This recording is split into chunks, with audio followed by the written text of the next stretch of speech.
Hello all, welcome to my view. ఒక TFI బానిస. రీసెంట్గా మీమ్స్ వల్ల డిఫరెంట్ వెబ్సైట్స్ వల్ల కొంతమంది ఫ్రెండ్స్ నా మీద పెట్టుకున్న కక్ష వల్ల ఒక మూవీ చూడాల్సి వచ్చింది. అదే రేఖా చిత్రం. మూవీ టైటిల్ చూడగానే ఫస్ట్ మీకు ఏమనిపించింది, మూవీ ఎలా ఉండబోతుందని ఎక్స్పెక్ట్ చేసి చూసారో కింద కామెంట్స్లో చెప్పండి. నేనైతే చాలా అజంప్షన్స్ చేసేసా. రేఖా చిత్రం అంటే రేఖ ఏమైనా పిక్చర్ గీస్తుందా, ఆ రేఖ గీసిన ఆర్ట్ ఏమైనా సెన్సేషన్ క్రియేట్ చేస్తుందా, రేఖ ఏమైనా మూవీ తీసిందా, ఇలా చాలానే అజంప్షన్స్తో ఎక్స్పెక్టేషన్స్తో మూవీ అయితే స్టార్ట్ చేశాను భయ్యా. మూవీకి ముందు అప్పట్లో ముఖేష్, ఇప్పట్లో ప్రకాష్ గుట్కా యాడ్స్ లాగా మూవీ గురించి ఎక్స్పెక్టేషన్స్ పెట్టుకోవచ్చా లేదా అని కూడా వార్నింగ్ ఇస్తే బాగుంటుందని పర్సనల్గా నా ఒపీనియన్. మూవీ చూసి నేనైతే 2.5 hours వేస్ట్ చేసుకున్నాను ఫీల్ అయ్యా. సో ఆ టైం మీరు వేస్ట్ చేసుకోకూడదని ఈ 10 minutesలో డీటెయిల్డ్గా చెప్పేస్తున్నా. లేదు చూసి తీరాల్సిందే, ఒక్కసారి కమిట్ అయితే నా మాట నేనే విన్నాను అనుకుంటే మీ హెడ్ఏక్కి నా బాధ్యత కాదు. సో మూవీ రివ్యూ స్టార్ట్ చేసే ముందు మా వీడియోస్ మీకు నచ్చినట్టయితే మా ఛానల్ని సబ్స్క్రైబ్ చేయండి, అలాగే లైక్ చేసి షేర్ చేసేస్తే ఇంకో నలుగురికి వీడియో రీచ్ అవుతుంది. So please do it now. Movie విషయానికి వస్తే ఇది ఒక మాలీవుడ్ ఎక్స్పెరిమెంట్ అనే చెప్పుకోవాలి. ఒక real life past movie. Mammootty గారు యాక్ట్ చేసిన కాతోడు కాతోరం షూటింగ్ ఈవెంట్స్ని యూజ్ చేసుకొని అలాంటి షూట్లో జూనియర్ ఆర్టిస్ట్ సస్పీషియస్గా చనిపోతే ఆ చనిపోయిన అమ్మాయి గురించి 40 years తర్వాత తెలుసుకొని కేసు ప్రాసెస్ స్టార్ట్ చేస్తే అనే ఒక రియల్ స్టోరీని యాడ్ చేశారు. అసలు 40 years బ్యాక్ చనిపోయిన అమ్మాయి కేసు ప్రజెంట్లో ఎందుకు స్టార్ట్ చేయాల్సి వచ్చింది, అసలు ఆ అమ్మాయిని ఎవరన్నా మర్డర్ చేశారా లేక అమ్మాయే సూసైడ్ చేసుకుందా, ఏ రీజన్ వల్ల ఆ అమ్మాయి చనిపోయింది, ఒకవేళ అమ్మాయి మర్డర్ అయి ఉంటే ఆ పని చేసిన వాళ్ళు బతుకుండే ఛాన్స్ ఉందా, ఇంతకీ ఆ అమ్మాయి ఎవరు, ఇలాంటి ఎవిడెన్స్ లేని ఒక కేసుని మన హీరో ఎలా సాల్వ్ చేసి క్లోజ్ చేశాడు అనేదే మూవీ మెయిన్ స్టోరీ. సో ఇప్పుడు మీకు ఇంట్రెస్ట్ వచ్చి మూవీ చూడాలనిపిస్తే మీరు కూడా నాలా మోసపోయినట్టే. సో రివ్యూ చూడడం బెటర్, ఎక్స్పీరియన్స్తో చెప్తున్నా. ఇంకా మనం మూవీ రివ్యూలోకి వెళ్తే ఓపెన్ చేయగానే ఒక పిల్లోడు వాళ్ళ అన్నతో నిన్న మా నాన్న ఒక మూవీలో యాక్ట్ చేశాడని చెప్తాడు. వాళ్ళ అన్న నమ్మకపోవడంతో నేను చూశానని చెప్తాడు. ఏం చూసావు అనగానే మనకి ఒక 4 members కలిసి ఒక డెడ్ బాడీని వర్షంలో చాప చుట్టేసి మోసుకొని తీసుకెళ్ళడం, అది ఈ బాబు చూడటం వరకు చూపిస్తారు.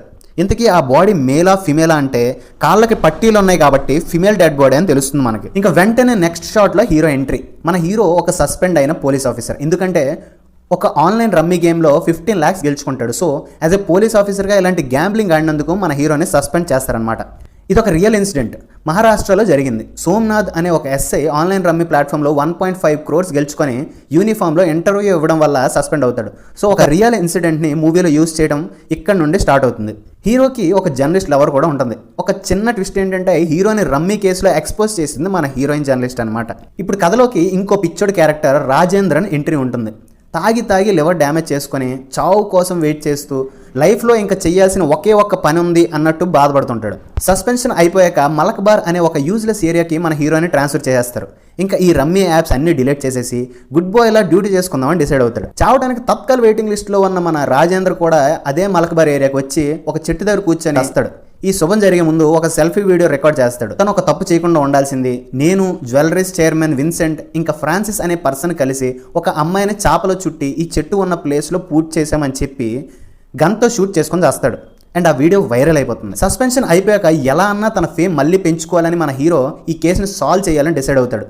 ఇక్కడ ఒక సీన్లో మనకి విన్సెంట్ అండ్ బెడ్ మీద తన వైఫ్ ఎలీస్ని చూపిస్తారు. తన సన్ వచ్చి వీడియో చూపించాక పెద్ద సీరియస్గా తీసుకోకుండా పోలీసులను వాళ్ళ డ్యూటీ చేయనివ్వండి అని వదిలేస్తాడు. సో రాజేంద్రన్ చనిపోయిన ప్లేస్ని ఎంత తవ్వినా ఏం దొరకదు. ఫైనల్గా ఒక రెయిన్ పడ్డాక మన హీరోకి ఒక క్లాత్ పీస్ కనిపిస్తుంది. ఇంకా హీరోనే తవ్వి స్కెల్టన్ పీసెస్ని అండ్ ఒక కాలి పట్టీని బయట పెడతాడు. సో ఫైనల్లీ కేసు ఓపెన్ అవుతుంది. Rajendran background, Vincent call and movement details and Francis name ఉన్న పర్సన్స్ మీద ఫోకస్ పెట్టమని ఇన్వెస్టిగేషన్ హెడ్ హీరోకి అండ్ రిమైనింగ్ పోలీస్కి చెప్తాడు. First Rajendran background. వైఫ్తో డైవర్స్ తీసుకొని తన పాస్ట్ గురించి ఎవ్వరికి ఏం చెప్పకుండా డ్రింక్కి బానిసై కేసుకి ఏ క్లూ ఇవ్వకుండా చచ్చాడు.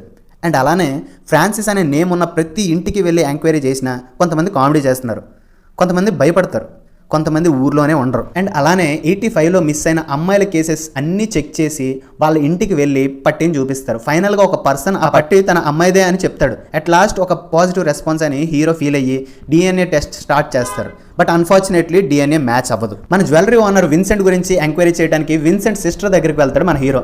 విన్సెంట్ ఇంటెలిజెంట్, బాగా చదువుకొని ముంబై వెళ్ళి బాగా సెటిల్ అయ్యి ఎలీస్ని మ్యారేజ్ చేసుకున్నాడు అని చెప్తుంది. కానీ ఏ ఇయర్ అయితే ఆ అమ్మాయిని పూడ్చిపెట్టారో ఆ ఇయర్ నుండి విన్సెంట్ చాలా ఎదిగాడని చెప్పాక విన్సెంట్ని పోలీసులు ఎంక్వైరీకి పిలుస్తారు.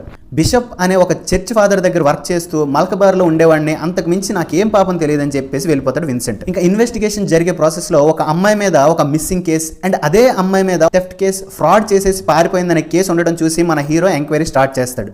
ఆ కేసు పెట్టింది చంద్రప్పన్ అనే ఒక మూవీ జూనియర్ ఆర్టిస్ట్ సప్లయర్. ఒక ఫుల్ బాటిల్ ఇస్తే ఎలాంటి డీటెయిల్స్ అనేది చెప్పేసి మన చంద్రప్పన్ ఆ అమ్మాయి గురించి చెప్తాడు. 1985లో కాతోడు కాతోరం అనే మూవీలో మమ్ముట్టి గారి పక్కన నుంచోటానికి అందమైన అమ్మాయి లిస్టులో అమ్మాయి ఒకరు. ఇక్కడ మన రియల్ లైఫ్లో ఉన్న ఆ సాంగ్ చూడొచ్చు. ఆ బ్యాక్గ్రౌండ్ ఆర్టిస్ట్ క్యారెక్టర్లో ఒక క్యారెక్టర్ చనిపోయిన అమ్మాయిగా క్రియేట్ చేశారు మూవీలో. చంద్రప్పన్ ఇలా తను యాక్ట్ చేసి సాంగ్ షూట్ మధ్యలో వెళ్ళిపోయిందని, సో అందరూ నన్ను తిట్టారని కోపంతో కేసు పెట్టానని చెప్తాడు. ఆ అమ్మాయి నేమ్ కూడా ఫస్ట్ టైం మూవీలో ఇక్కడే వినిపిస్తుంది, రేఖ అని. సో ఆ అమ్మాయి ఫేస్ గుర్తుందా అని అడిగితే వీడియో సాంగ్ ప్లే చేసి అమ్మాయి ఫేస్ని మన హీరోకి చూపిస్తాడు. ఫస్ట్ టైం మూవీలో అమ్మాయి ఫేస్ కనిపించే మూమెంట్ ఇది. అలా పాస్ట్కి వెళ్ళి కాస్ట్యూమ్ వేసుకొని బయటకు వస్తుంది. కట్ చేస్తే రేఖా చిత్రం అనే టైటిల్ పడుతుంది. ఇక్కడ కనపడే మలయాళీ టైటిల్ మీకు తెలుగులో అర్థమైంది అంటే నన్ను నా స్టోరీని ఫాలో అవుతున్నట్టే. అండ్ ఇప్పుడు కేసులోకి వెళ్తే ఆ మూవీలో వర్క్ చేసిన ప్రతి టెక్నీషియన్ని, యాక్టర్స్ని, యాక్ట్రెసెస్ని ఎంక్వైరీ చేస్తూ వెళ్తారు. బట్ ఏ యూజ్ ఉండదు. ఇలాంటి మూమెంట్లో చంద్రప్పన్ని చంపేయటం, వెంటనే హీరోని ట్రాఫిక్ సెక్షన్కి షిఫ్ట్ చేయటం, ఇవన్నీ చేయించింది విన్సెంటే. అండ్ ఆ ఇన్వెస్టిగేషన్ మ్యాటర్ కూడా వేరే వాడికి షిఫ్ట్ అయిపోతుంది. కానీ క్యూరియాసిటీ చావని మన హీరో ఇన్వెస్టిగేషన్ని ఎక్కడా ఆపడం.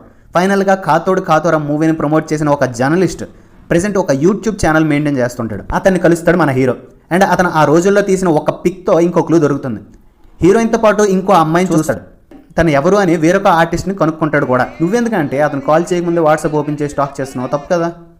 సో రేఖ పక్కన ఉన్న క్యారెక్టర్ యాక్టర్ కాదు, ఒక చర్చ్ మదర్ అని తెలుస్తుంది. ఆవిడ్ని కలుస్తాడు మన హీరో. సో రేఖతో తన పరిచయం గురించి చెప్తూ పాస్ట్కు వెళ్తుంది. మమ్ముట్టి గారి ఏఏ ఫేస్కి కూడా ఇక్కడే ఎంట్రీ. రేఖ ఒక శుద్ధపోస, యాక్టింగ్ కెరీర్ తప్ప ఏం తెలియదు అనుకున్నా అని కంటిన్యూ చేస్తూ వాళ్ళిద్దరూ మమ్ముట్టి గారితో జర్నలిస్ట్ పిక్లో ఎలా పడ్డారు, రేఖ స్టేజ్ మీద మమ్ముట్టి గారి కాంబో, ఇవన్నీ షేర్ చేస్తుంది. ఆ పరిచయంతో నైట్కి తనతో ఉండమని చర్చ్కి తీసుకొస్తుంది. డిన్నర్లో చికెన్ కర్రీతో కుమ్మేసి పడుకుంటారు మన సిస్టర్స్. కానీ మార్నింగ్కి రేఖ ఉండదు, చర్చిలో ఫండ్ గోల్డ్ కూడా ఉండదు. సో రేఖనే ఇవన్నీ లేపేసి ఉంటుందని ఫిక్స్ అయ్యి బయటికి తెలిస్తే పరువు పోద్దని కేసు పెట్టకుండా వదిలేస్తారు. ఈ విషయం అంతా మన జర్నలిస్ట్ హీరోయిన్ న్యూస్ ఆర్టికల్ చేస్తుంది. ఎందుకంటే రేఖ ఎవరో తెలిసిన వాళ్ళు కాంటాక్ట్ అవుతారని. ఒకవైపు చనిపోయిన రాజేంద్ర మొబైల్కి 1 year బ్లాక్మెయిల్ కాల్స్ వస్తుంటాయి. ఆ కాల్స్ చేసేది ఎవరో కాదు, మూవీ స్టార్టింగ్లో డెడ్ బాడీ చూసిన బ్రదర్స్. ఈ విషయం వాళ్ళ నాన్నని అడిగితే సినిమా షూటింగ్ అని చెప్తాడు. అది నమ్మి మూవీ ఎన్నిసార్లు చూసినా వాళ్ళ నాన్న కనిపించడు. బట్ వాళ్ళు పెద్ద అయ్యాక తెలుస్తుంది అది సినిమా కాదు అని. బట్ వాళ్ళ నాన్న మనీ వచ్చింది అండ్ రాజేంద్ర నేమ్స్ మాత్రమే చెప్పే స్టేజ్లో ఉండటం వల్ల వీళ్ళు రాజేంద్రని బ్లాక్మెయిల్ చేస్తూ మనీ తీసుకుంటూ ఉంటారు. బట్ నెక్స్ట్ డే చూడగానే వాళ్ళిద్దరూ చనిపోయి ఉంటారు. ఇవి చేసింది కూడా విన్సెంటే. కేసు ఇంకా అక్కడే ఆగిపోయింది అనుకునే టైంలో కొన్ని ఫొటోస్లో ఒక character face same Francis name enquiry చేస్తున్నప్పుడు ఒకరు అదే పోలికలతో కనిపించడం గుర్తొస్తుంది. ఫైనల్లీ ఫ్రాన్సిస్ దొరికేస్తాడు. ఇక్కడే ఇంకో 2 మెయిన్ క్యారెక్టర్స్ మన కళ్ళ ముందే ఫోకస్ లేకపోవడం వల్ల మిస్ అవుతాం. వాళ్ళే వకాచాన్ అండ్ పుష్పం. పేర్లలోనే మనుషులు కూడా దొంగ ఫేస్ కట్లు. వకాచాన్ చర్చ్ ఫాదర్కి పనుడు, మన పుష్పం అక్కడ పేషెంట్స్కి పని మనిషి. ఇద్దరు కలిసి చర్చ్ ఐటమ్స్ పనిపడుతుంటారు. రబ్బర్ ఐటమ్స్ ఇంకా కాస్ట్లీ ఐటమ్స్ని సెకండ్ హ్యాండ్లో అమ్మేసి చిల్లరగా బతికేస్తుంటారు. ఫైనల్గా ఒక పెద్ద ఎజెండాతో క్యాష్ అండ్ బంగారం కొట్టేసే ప్లాన్ వేసి కరెక్ట్గా రేఖ చర్చ్లో ఉన్న రోజు ప్లాన్ యాక్టివేట్ చేస్తారు. క్యాష్ అండ్ గోల్డ్ దుబ్బేసి రేఖని చంపేస్తుంది మన పుష్పం. వీళ్ళు చేసింది ఫ్రాన్సిస్ అండ్ రాజేంద్ర చూసేస్తారు. ఫైనల్గా నలుగురు కలిసి అమ్మాయి బ్రతికుంది అని తెలిసినా పాతి పెట్టేస్తారు. At last the main criminals Vakachan and Pushpam characters ఎవరో కాదు, విన్సెంట్ అండ్ బెడ్ మీద పడుకున్న ముసల్ది ఆలిస్. ఫైనల్గా last piece of the puzzle, అసలు రేఖ ఎవరు? 1982లో కన్యాకుమారి వచ్చి మూవీస్ మీద ప్యాషన్ పెంచుకున్న ఒక మామూలు మిడిల్ క్లాస్ మమ్ముట్టి ఫ్యాన్. నాన్నకి ఇలాంటి ఇష్టం లేకపోవడంతో పారిపోయి మూవీస్లో యాక్ట్ చేయడానికి వచ్చేస్తుంది. ఈ మూవీ విషయం అంతా రేఖ సిస్టర్ చెప్తుంది. సో ఫైనల్లీ విన్సెంట్ కొడుకు తన mother and father faces confirm చేస్తాడు.